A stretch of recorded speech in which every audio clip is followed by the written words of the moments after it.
আজকের এই বিশ্লেষণে সবাইকে স্বাগত। চলুন আজ আমরা সোনার দামের রহস্যটা একটু ভেঙে দেখি।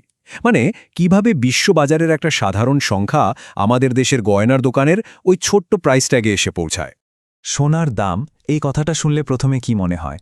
খবরের কাগজে বা টিভিতে যে দামটা দেখি সেটাই কি আসল দাম? না, একদমই না। কারণ গয়না কিনতে গেলে তো দেখা যায় দামটা অনেকটাই আলাদা। তো এই যে একটা ফারাক, এটাই আমরা আজ বোঝার চেষ্টা করব। তো আমরা ধাপে ধাপে এগোব। প্রথমে দেখব বিশ্বজুড়ে সোনার দামটা কিভাবে ঠিক হয়। এরপর সেই দামটা বাংলাদেশে আসার পর কি পরিবর্তন আসে। তারপর এখানকার মাপকাঠি মানে ক্যারেট আর ভরি এই ব্যাপারগুলো বুঝব।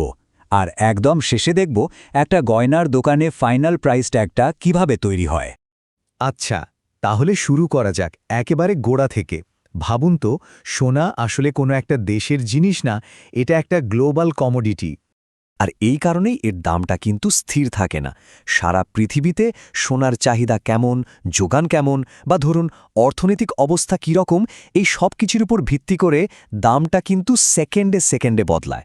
আর পুরো বিশ্ববাজারে সোনার দামটা কিন্তু একটা নির্দিষ্ট মুদ্রায় আর নির্দিষ্ট এককে মাপা হয়। মুদ্রাটা হলো আমেরিকান ডলার, আর ওজনের এককটাকে বলা হয় ট্রয় আউন্স। এখন এই ট্রয় আউন্স নামটা শুনে সাধারণ আউন্সের কথা ভাবলে কিন্তু ভুল হবে। আমরা রান্নাবান্নায় বা অন্য কাজে যে আউন্স ব্যবহার করি এটা সেটা না। এটা হলো শুধু সোনা বা অন্যান্য দামি ধাতুর জন্য একটা স্পেশাল মাপ। তো বিশ্ববাজারের কথা তো হলো, এবার চলুন দেখি এই গ্লোবাল দামটা আমাদের দেশে মানে বাংলাদেশে এসে কিভাবে বদলে যায়। আমাদের দেশে সোনার দাম ঠিক করার জন্য একটা নির্দিষ্ট সংস্থা আছে যার নাম বাংলাদেশ জুয়েলার্স অ্যাসোসিয়েশন বা সংক্ষেপে বাজোস। ওনারা আন্তর্জাতিক বাজারের দামটা দেখেন ঠিকই, কিন্তু আমাদের দেশের জন্য একটা আলাদা অফিসিয়াল রেট ঠিক করে দেন। আর ঠিক এখানেই দেখুন দামটা কিভাবে পাল্টে গেল। ডলার হয়ে গেল টাকা আর ট্রয় আউন্স হয়ে গেল ভরি। পুরো হিসাবটাই কিন্তু এখন লোকাল। এখন এই যে লোকাল হিসাবের কথা বললাম, এটা ঠিকমতো বুঝতে হলে আমাদের দুটো খুব জরুরি শব্দ জানতে হবে। একটা হলো ক্যারেট আর অন্যটা ভরি। ক্যারেট জিনিসটা আসলে কি? খুব সহজ করে বললে এটা হলো সোনা কতটা খাঁটি তার মাপ। যেমন 24 ক্যারেট মানে একদম খাঁটি সোনা। ক্যারেট যত কমবে বুঝবেন সোনার সাথে অন্য ধাতু মেশানো আছে। তবে এখানে একটা মজার জিনিস আছে। দেখুন, 24 ক্যারেট মানে হলো 99.9% খাঁটি সোনা। কিন্তু এত খাঁটি সোনা আসলে খুব নরম হয়, তাই এটা দিয়ে টেকসই গয়না বানানো মুশকিল। এই কারণেই আমাদের দেশে গয়নার জন্য সবচেয়ে বেশি চলে 22 ক্যারেট সোনা, যেটা একটু বেশি মজবুত। ক্যারেটের ব্যাপারটা তো গেল, এবার আসি ভরিতে। আন্তর্জাতিক বাজারে যেমন ওজন মাপার জন্য ট্রয় আউন্স ব্যবহার হয়, আমাদের দেশে সোনা কেনা বেচার জন্য ঠিক তেমনি ব্যবহার হয় ভরি। আর এই ভরির হিসাবটা জানা কিন্তু খুব জরুরি।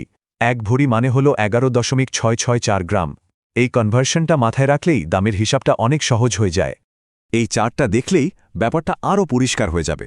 দেখুন, 22 ক্যারেট সোনার ভরি প্রতি দাম সবচেয়ে বেশি, তারপর 21 ক্যারেট আর 18 ক্যারেটের দামটা তার থেকেও কম। মানে সোজা হিসাব, বিশুদ্ধতা যত কম, দামও তত কম। আচ্ছা, তার মানে কি বাজুস যে দামটা ঘোষণা করল, দোকানে গিয়ে আমরা সেই দামেই গয়না কিনতে পারব? না, এখানেই আসল টুইস্ট। ওই দামটা শুধু সোনার দাম, এর সাথে আরও কিছু খরচ যোগ হয়ে ফাইনাল দামটা তৈরি হয়। চলুন সেই হিসাবটাই এবার দেখি।